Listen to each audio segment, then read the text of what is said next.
کہ رحمت عالم جس طرح زندگی میں ان سے شفقت کرتے تھے، ان کی شہادت کے بعد بھی ان کی قبروں پہ تشریف لے جاتے اور جا کر کہتے تم پر سلامتی ہو تمہارے صبر کی وجہ سے، اور اللہ تعالیٰ نے تمہارے لیے آخرت میں بہت اچھا گھر بنا رکھا ہے۔ حضور علیہ السلام خود شہدائے احد کی قبروں پہ تشریف لے جاتے، اور پھر کانا ابو بکر و عمر و عثمان یفعلون ذالک، جب حضور کو جاتے ہوئے دیکھا تو ابو بکر بھی جانے لگے، عمر بھی جانے لگے، عثمان بھی جانے لگے۔ صحابہ خلفائے راشدین نے یہ معمول بنا لیا کہ وہ شہدائے احد کی قبروں پہ جایا کرتے تھے۔ تو یہ قبور کی حاضری اور قبروں پہ جانا نبی کریم رؤوف الرحیم صلی اللہ علیہ وسلم کی سنت ہے۔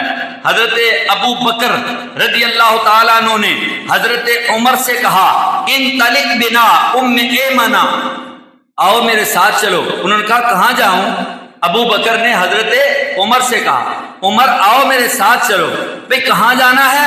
انطلق بنا الی ام ایمن، ہم ام ایمن کی قبر پہ جاتے ہیں، نزورو ہم زیارت کریں گے، ہاں نزورہا ہم ان کی زیارت کریں گے، کما کان رسول اللہ یزورہا، جس طرح رسول اللہ ان کی قبر پر زیارت کے لیے جایا کرتے ہیں۔ ہم حضور کی سنت سمجھ کر ان کی قبر پہ جائیں گے جس طرح حضور ان کی قبر پہ جایا کرتے تھے۔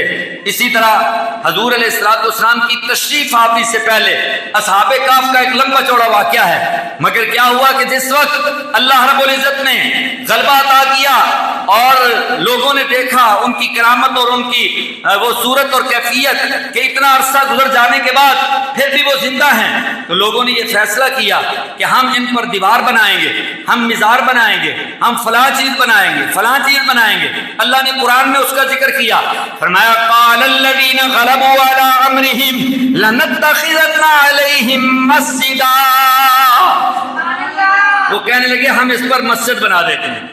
جس جگہ پر اصحاب کہف کا کہ مزارات ہیں، ان کا وہ غار ہے، اس غار کے قرب میں ہم مسجد بنا دیں گے تاکہ لوگ وہاں نماز ادا کریں، اللہ کا ذکر کریں اور ان کے قرب میں بیٹھ کر اپنے رب کو پکاریں اور اللہ تعالیٰ ان کی باتیں اپنی بارگاہ میں قبول فرمائے۔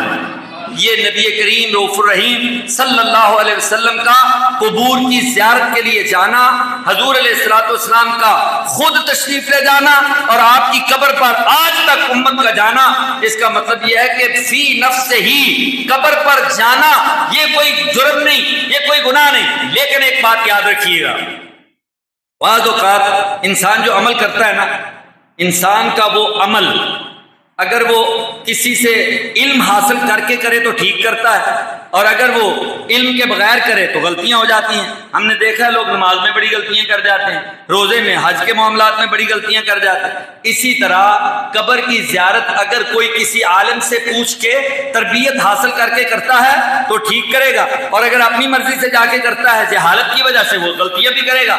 صحابہ سے شروع میں غلطیاں ہوتی تھیں قبروں پہ جانے سے، تو حضور نے منع کر دیا، فرمایا کنت نہیتکم عن زیارت القبور فزوروها، فرمایا میں نے تمہیں منع کیا تھا قبروں کی زیارت پہ، لیکن اب جاؤ، اجازت ہے۔ کیوں؟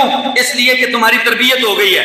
ہمارے اس معاشرے کے اندر لوگوں کی چونکہ تربیت نہیں اور عدم تربیت کے ساتھ جب وہ قبروں پہ جاتے ہیں تو ایسے ایسے کام کرتے ہیں جن کاموں کی وجہ سے دیکھنے والوں کو ان کی فطری طور پر اللہ رب العزت نے جو چیز دل میں رکھی ہے کہ غلط کو غلط اور صحیح کو صحیح ضمیر فیصلے کرتا ہے، ان کی بدعمالیوں کو دیکھ کر لوگ متنفر ہو جاتے ہیں۔ اس لیے آخری منٹ میں ایک ہی سبق دوں گا، وہ سبق یہ ہے کہ کوئی بھی عمل کرنا تو پہلے سیکھو، جانو، پہچانو، اس عمل کے بارے میں معلومات حاصل کرو۔